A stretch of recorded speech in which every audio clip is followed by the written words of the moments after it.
कक्षा 9 की पाठ्य पुस्तक का अध्याय 13 पृष्ठीय क्षेत्रफल एवं आयतन का हम अध्ययन कर रहे हैं। उसमें से हमने घन घनाभ के पृष्ठीय क्षेत्रफलों के बारे में अध्ययन कर लिया है।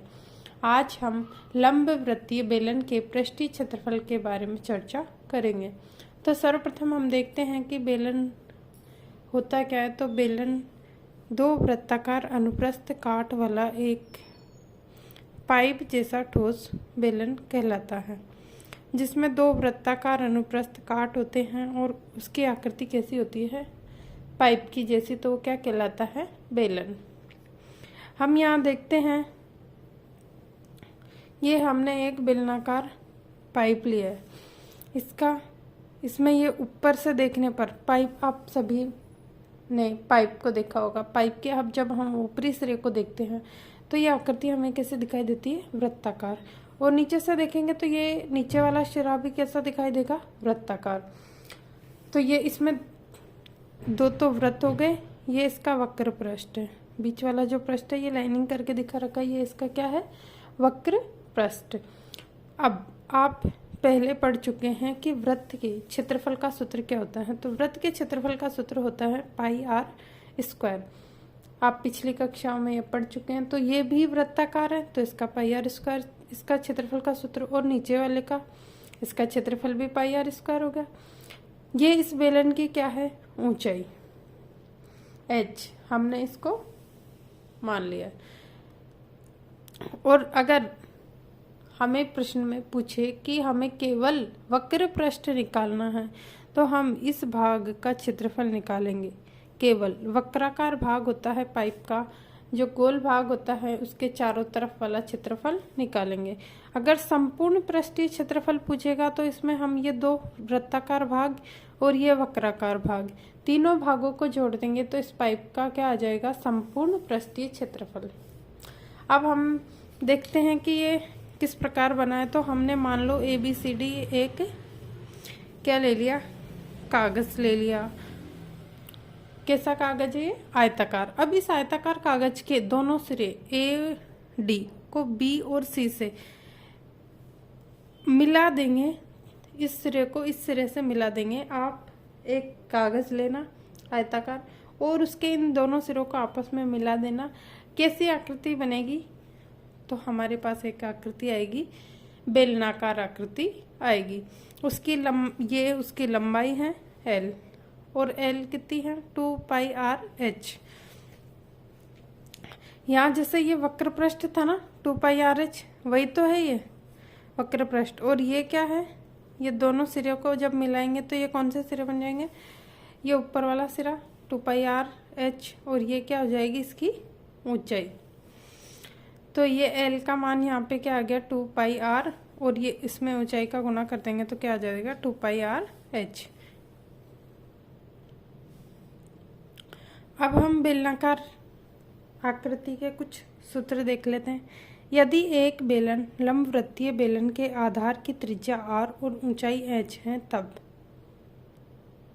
आधार की त्रिज्या तो हमें क्या दे रखी है, R, और ऊंचाई क्या दे रखी है, बेलन की h। तो अब देखिए ये सूत्र, पहला सूत्र बेलन के आधार का क्षेत्रफल। आधार कौन सा था, ये और ये ऊपर वाला। तो इसका क्षेत्रफल हम पहले ही देख चुके हैं। ये कौन सा भाग है, वृत्ताकार, और ये भी वृत्ताकार। तो इसका क्षेत्रफल क्या हो जाएगा, pi r square. Pi r square वृत्त के क्षेत्रफल का सूत्र होता है, इसीलिए बेलन के आधार का क्षेत्रफल भी क्या होगा, पाई आर स्क्वायर। बेलन के वक्र पृष्ठ का क्षेत्रफल, बेलन के वक्र पृष्ठ का क्षेत्रफल क्या आएगा, 2 पाई आर H। ये कैसे आया, वृत्त की परिधि कितनी होती है, ये परिधि वाला भाग ही तो है ना, तो कितनी होती है, 2 पाई आर, और उसमें कितनी ऊंचाई है वो जोड़ देंगे, ऊंचाई का गुणा कर देंगे तो क्या आ जाएगा, 2 पाई आर H। ये क्या आ जाएगा, बेलन का वक्र पृष्ठ का क्षेत्रफल। ये सारे क्षेत्रफल आपको याद रखने हैं, सूत्र याद रखने हैं। इन सूत्रों से हम प्रश्नावली के सवाल आसानी से हल कर पाएंगे। तो हमने देख लिया आधार का क्षेत्रफल पाई आर स्क्वायर, वक्र पृष्ठ का क्षेत्रफल 2 पाई आर H, और बेलन के संपूर्ण पृष्ठीय क्षेत्रफल संपूर्ण पृष्ठीय क्षेत्रफल में ये वृत्ताकार भाग और ये वक्राकार भाग दोनों को शामिल करेंगे तो कौन सा क्षेत्रफल आ जाएगा? संपूर्ण पृष्ठीय क्षेत्रफल। इसमें हमने जोड़ दिया 2πRh। ये तो कौन से भाग का क्षेत्रफल आया था? वक्राकार भाग का। और वृत्ताकार भाग का क्षेत्रफल कितना आया था? πr²। तो हमारे पास एक वृत्त नीचे और एक वृत्त ऊपर, तो कितने वृत्त हो गए? 2। तो दोनों वृत्तों का क्षेत्रफल हो जाएगा 2πr²। तो यहाँ a कितना आ गया? 2πRh plus r। यहाँ से 2πr कॉमन ले लिया, 2πr इधर से भी 2πr, तो यहाँ से h बच गया और यहाँ से कितना बच गया? r। तो आपको ये तीनों सूत्र याद हो गए होंगे। ये बेलन के सूत्र हैं, बेलन के आधार का सूत्र, बेलन के वक्र पृष्ठ का और संपूर्ण पृष्ठ का। अभी हम ठोस बेलन की बात कर रहे थे, अब हम खोखले बेलन के बारे में पढ़ते हैं। तो ये देखिए, खोखले बेलन में खोखला बेलन, यदि किसी बेलन के भीतर से द्रव्य हटा ले तो प्राप्त खोखला ठोस खोखला बेलन कहलाता है। यदि किसी बेलन के भीतर का द्रव्य हटा ले तो, मान लो ये कोई बेलन लिया हमने, इस बेलन के अंदर वाला जो भाग था उसको हमने काट कर अलग कर लिया, तो अब जो ये हमारे पास बेलन बचा है ये कौन सा बेलन कहलाएगा? खोखला बेलन। आप सभी ने पाइप देखा होगा, पाइप के अंदर से खोखला होता है और ऊपरी सतह होती है और उसकी आंतरिक सतह होती है। तो ये वाली सतह है, इसको हम बाहर वाली सतह मान लेंगे, और ये जो सतह है ये कौन सी सतह है? आंतरिक सतह। और ये इसका पृष्ठीय क्षेत्रफल हम ज्ञात करेंगे। देखो, तो ये इसको ऊपर से देखेंगे तो कैसा दिखाई देगा? वृत्ताकार। इसमें हमें दो त्रिज्याएं दिखाई देंगी, एक तो जो ये बड़ी वाली त्रिज्या और ये एक छोटी वाली त्रिज्या। बड़ी वाली त्रिज्या को हमने R1 मान लिया और छोटी वाली त्रिज्या को हमने क्या मान लिया? R2। अब देखिए, यहाँ ये बेलन दिया हुआ है, इसमें ये वृत्ताकार भाग दो हैं, एक ऊपर वाला और एक नीचे वाला, और ये बीच में जो भाग दिया हुआ है ये इसका वक्राकार भाग है। तो देखिए, R1 खोखले बेलन की बाह्य त्रिज्या और R2 क्या दे रखी है? खोखले बेलन की आंतरिक त्रिज्या। H क्या दे रखी है? खोखले बेलन की ऊंचाई। ये क्या दे रखी है हमें? H। यदि खोखले बेलन की बाह्य त्रिज्या R और अंतः त्रिज्या R2, R1 और R2 है, ऊंचाई H है, तब अब हम इसके सूत्र देखते हैं। तो खोखले बेलन के आधार पर बनी वलय का क्षेत्रफल, इसमें जो आधार पर जो वलय दिखाई दे रही थी, ये हमने इस चित्र को एक बार यहाँ बना लिया है। तो इसका क्षेत्रफल क्या हो जाएगा? पाई R1 का स्क्वायर माइनस R2 के स्क्वायर का। ये R1 है, इसमें से इस R2 के स्क्वायर को घटा देंगे तो क्या आ जाएगा? इस वलय का क्षेत्रफल हमारे पास आ जाएगा। और R1 माइनस R2 को अगर हम खोलेंगे तो R1 प्लस R2 और R1 माइनस R2, और ये पाई बाहर आ गया। ये एक वृत्ताकार भाग है, तो वृत्त के क्षेत्रफल का सूत्र क्या होता है? πr²। तो इसका हो गया πr², तो यहाँ r का मान क्या है? R1। और इसका हो गया πr², तो यहाँ r का मान R2। तो ये πr², पाई दोनों में आ रहा था तो पाई हमने क्या ले लिया? कॉमन ले लिया। तो देखिए, पाई को कॉमन लेने के बाद R1 का स्क्वायर माइनस R2 का स्क्वायर, ये सूत्र हमने पढ़ा है, a² माइनस b²। तो a² माइनस b² का सूत्र होता है a प्लस बी और a माइनस बी। तो मैंने R1 प्लस R2 और R1 माइनस R2 कर दिया। अब आगे देखिए, खोखले बेलन के वक्र पृष्ठ का क्षेत्रफल। यहाँ पे वक्र पृष्ठ का क्षेत्रफल निकालना है, तो आंतरिक वक्र पृष्ठ का क्षेत्रफल प्लस बाह्य वक्र पृष्ठ का क्षेत्रफल। आंतरिक वक्र पृष्ठ का क्षेत्रफल क्या होता है? अभी हमने पहले बेलन में देखा था कि वक्र पृष्ठ का क्षेत्रफल होता है 2πRh। तो यहाँ पे बाहर वाले बेलन की त्रिज्या क्या है?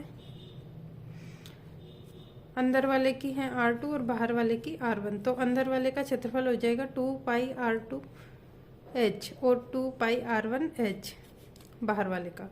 इसमें से 2πh कॉमन आ रहा है तो R1 प्लस R2 हमारे पास बच गया।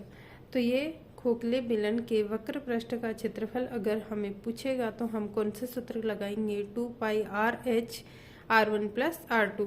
और हमें खोखले बेलन के आधार पर बनी वलय का क्षेत्रफल ज्ञात करने के लिए पूछेगा तो हम लगाएंगे पाई R1 का स्क्वायर माइनस R2, या फिर इसे ऐसे भी लिख सकते हैं पाई R1 प्लस R2 और R1 माइनस R2। बेलन में हम एक और सूत्र देखते हैं, खोखले बेलन का संपूर्ण पृष्ठीय क्षेत्रफल। तो संपूर्ण पृष्ठीय क्षेत्रफल निकालने के लिए हम सूत्र लगाएंगे 2πR1 plus R2 R1 minus R2। ये किसका सूत्र था, ये हमारे पास आया था, ये खोखले बेलन की वलय का क्षेत्रफल था। तो वलय के क्षेत्रफल का दुगना कर दिया, क्योंकि पाइप में या खोखले बेलन में दोनों तरफ वलय होती है, ऊपर भी वृत्ताकार भाग होता है और नीचे भी वृत्ताकार भाग होता है। तो उन दोनों का एक का होता है पाई R1 plus R2 R1 minus R2। तो इसका गुणा हमने किससे कर दिया, 2 से। और पीछे क्या लिखा है, ये होता है खोखले बेलन के वक्र पृष्ठ का क्षेत्रफल 2πR 2πh R1 plus R2। तो हमने दोनों वलयों का क्षेत्रफल और उसके वक्र पृष्ठ का क्षेत्रफल जोड़ दिया तो हमारे पास आ जाएगा। इसमें से देखते हैं क्या कॉमन आ रहा है, 2π, इधर भी है 2π, R1 प्लस R2, इधर R1 प्लस R2 और इधर भी है R1 प्लस R2। तो इसमें से हम कॉमन ले लेते हैं 2π R1 प्लस R2। अब इसमें इधर क्या बचा, R1 माइनस R2, और यहाँ से क्या बचा, H। प्लस का चिन्ह था तो हमने लगा दिया। तो हमें सीधे ये सूत्र याद रख लेना है, संपूर्ण पृष्ठीय क्षेत्रफल का 2πR1 प्लस R2 ब्रैकेट में पाई R1 minus R2 plus H। इस प्रकार हमने बेलन के सूत्रों के बारे में चर्चा की है। हमने बेलन और खोखले बेलन दोनों के बारे में जितने भी सूत्र थे वो सब पढ़ लिए। आप एक बार प्रश्नावली 13.2 के सवालों को करने की कोशिश कीजिए, नहीं तो अगले वाले वीडियो में हम सवालों को हल करके बताएंगे।